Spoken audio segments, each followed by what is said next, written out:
We will be going over Venusaur and describing Venusaur in as much detail as I can. We are in Regents Park, and you might see um, a bit of a busy runner's morning this morning, but that's okay. We're here for Venusaur today.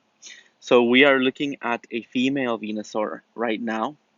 Uh, just as a main distinction with female Venusaur, at the very top of the flower, you can see a seed coming out of the crown.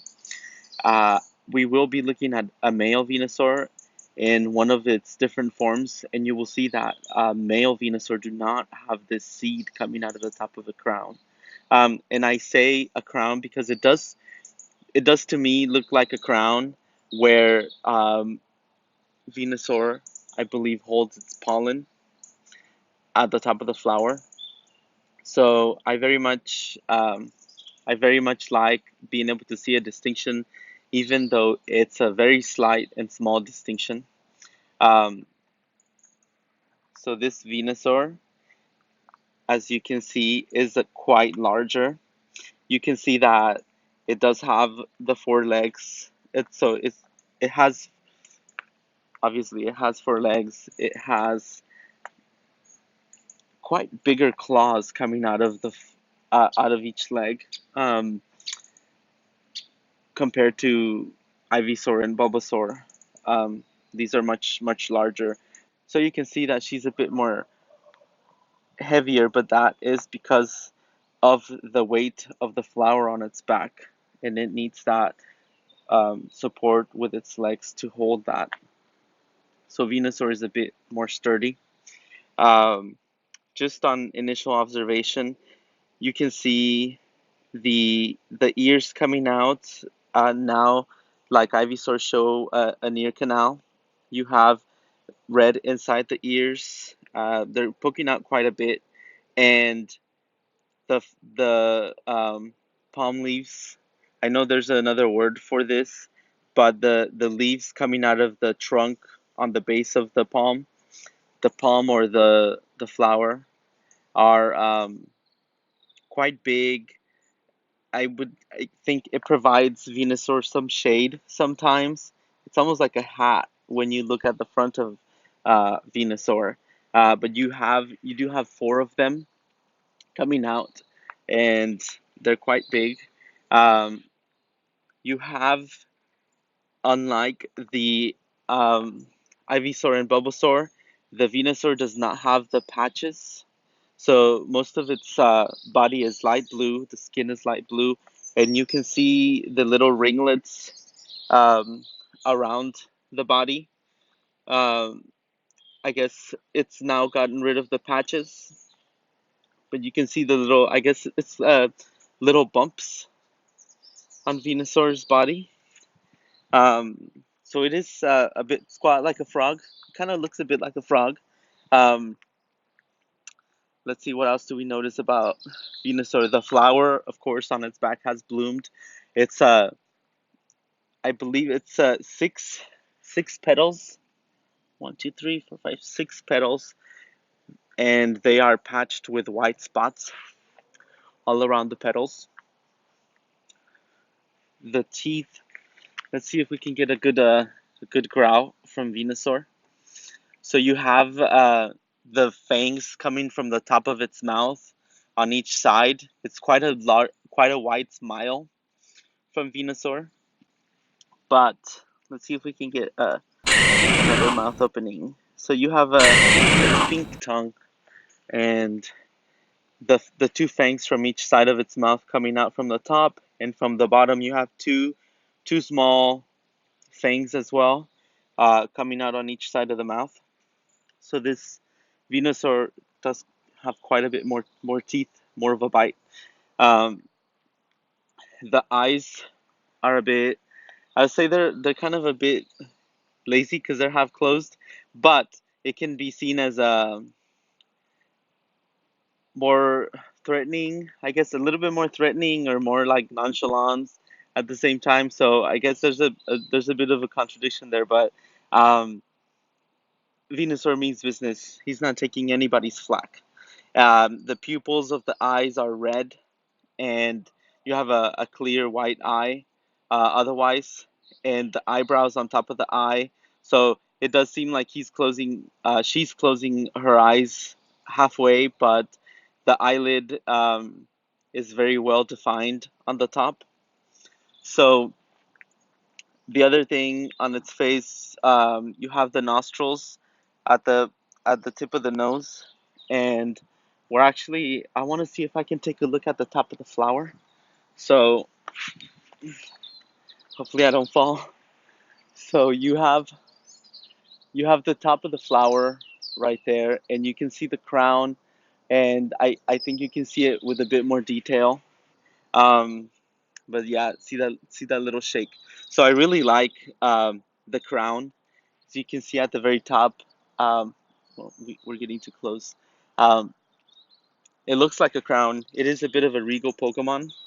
So here I am. I'm gonna jump down from this real quick, and um, I think we've gone over most of the distinct features of Venusaur. Um, we didn't mention the trunk of the tree, which is now bigger and it's just larger, and it's actually the trunk of the flower.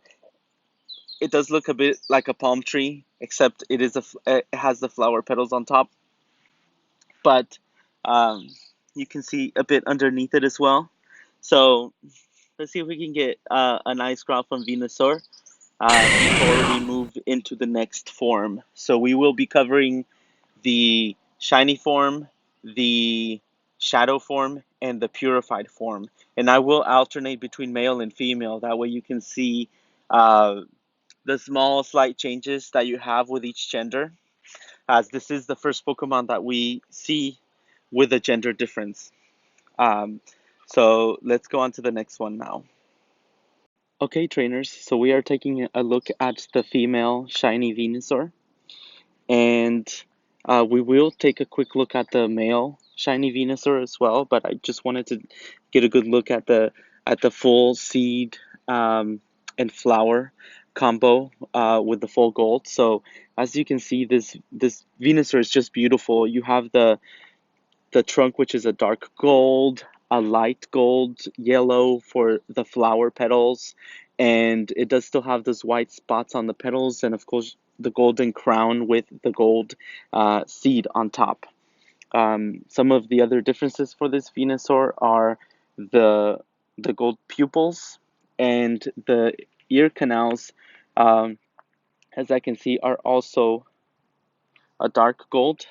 So most of its skin is a midnight green, and it does cover its entire body.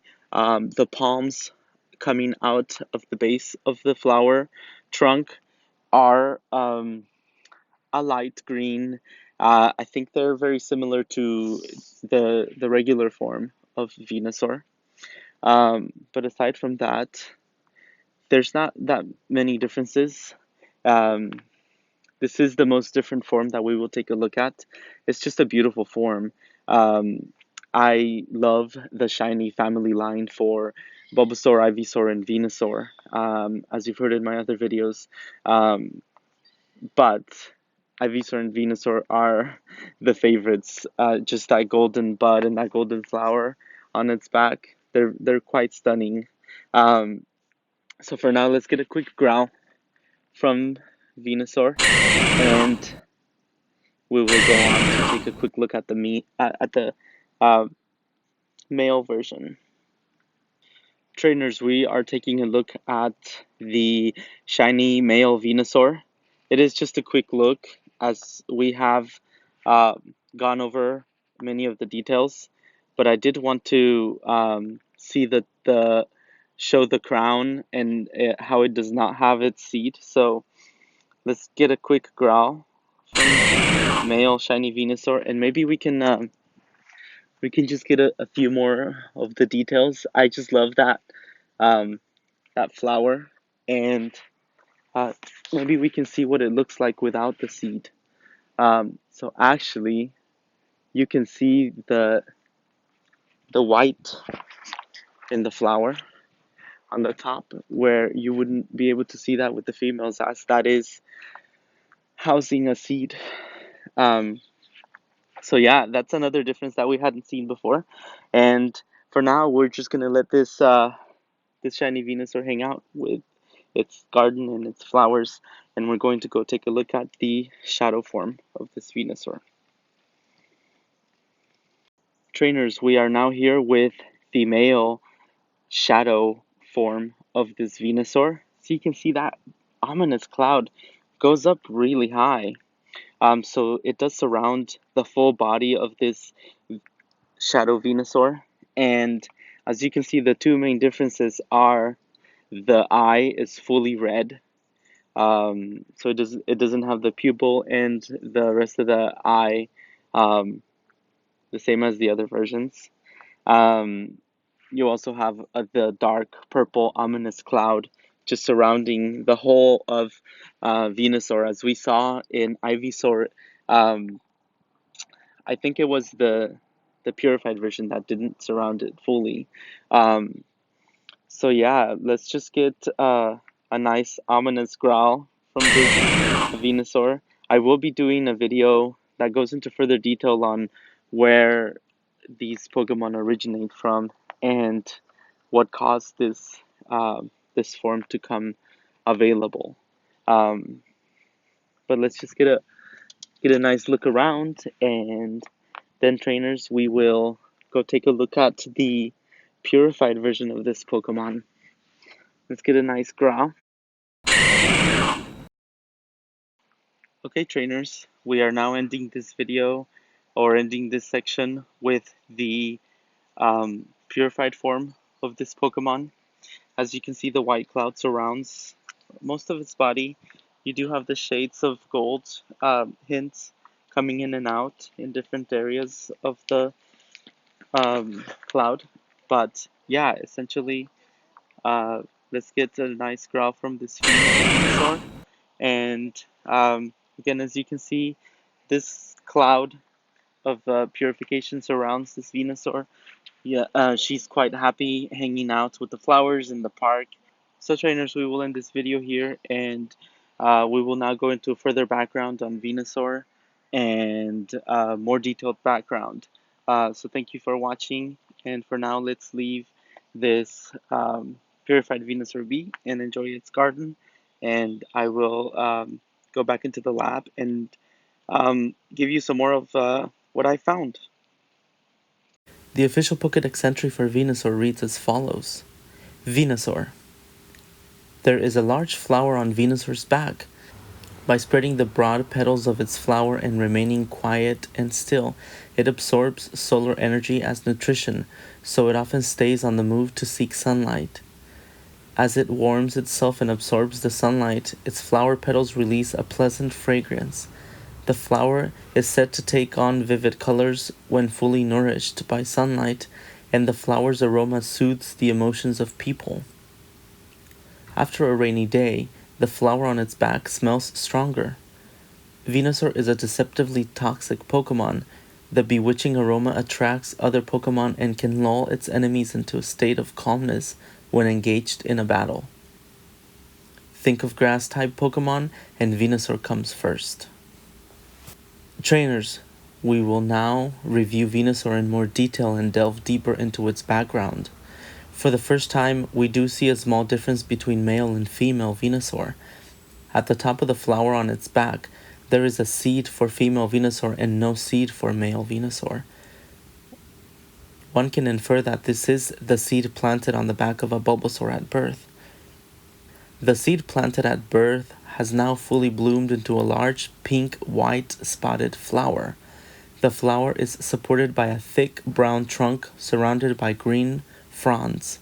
This flower is a great source of nutrition and power for Venusaur, as it takes the sun's rays and can convert it to food or help make its attacks more powerful. This is why Venusaur thrives in summertime and sunny weather.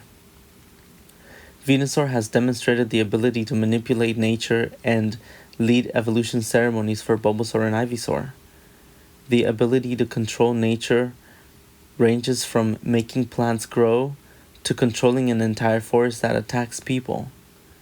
In one legend, a Venusaur appeared to transform into a higher form. Entitled the God, Venusaur appears as a giant tree god that answers prayers and saves troubled people and Pokemon. Venusaur is the only starter that has appeared ruling over other Pokemon of its kind in the wild. Several fully evolved grass Pokemon were under his rule. Like Bulbasaur and Ivysaur, you can find Venusaur in the Kanto region. It is very rarely found in the wild, but has been known to inhabit grasslands and tend to settle down in a small area eventually. In Pokemon Go, Venusaur does not nest and has only been known to spawn in the wild during special events. Venusaur gets most of its nutrition from the sun and can subsist entirely from photosynthesis. It has been known to eat leaves and berries. Trainers should always provide plenty of water and sunlight for their Venusaurs. At 6'7" and 220 pounds, approximately, Venusaur is much larger than Ivysaur. Its attacks are much stronger, and it now has multiple vines at its disposal. As with other members of its family, they can release poison powder when threatened. Venusaur, in particular, releases pollen during mating season that can trigger allergies in some trainers. The fragrance they emit also attracts bug-type Pokemon and even Beedrill, collecting pollen. When this happens, keep calm and avoid sudden movements, and soon Beedrill will move on. Other bug-type Pokemon such as Heracross may be attracted by the scent and nectar of the flower, but Venusaur will easily take care of that. Venusaur is quite a calm Pokemon who has no time for such a nuisance. The name Venusaur is a combination of the word Venus, referring to the Venus flytrap plant or venom, and saur, which is Greek for lizard. In Japanese, it is called Fushigibana, which is a pun on Fushigi na Hana, meaning strange flower. My initial thoughts on Venusaur is that they are a bit intimidating. They are now the adult in this family line, so they seem more knowing and mature. I find the nurturing role and leader role it takes on within its community to be quite commendable, and it must be a big responsibility. To me, they do look a bit like a giant frog, and I love the flower on its back. To me, Venusaur is quite regal, and at the top of the flower on its back, there is something that looks like a crown. And for royalty, that crown is always on. I am crazy for the shiny form of Venusaur. The golden petals of the flower are stunning, and the first time I saw this shiny, I must say I was reminded a bit of Divine, the drag queen performer in John Waters' movies.